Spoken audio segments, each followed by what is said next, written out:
పరమేశ్వర ఎక్కడ ఎక్కడ శివ? నీ దర్శన భాగ్యానికి నా మరణమే శరణ్యమనుకుంటే ఈ క్షణమే నా శిరస్సును నీకు నైవేద్యంగా అర్పిస్తా. హర హర మహాదేవ శంభో శంకర.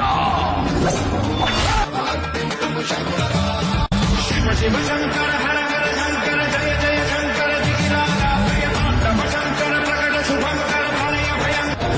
సదాశివ కరుణించావా తండ్రి? నీ దివ్యమంగళ స్వరూప సాక్షాత్కారానికి ధన్యుడను స్వామి.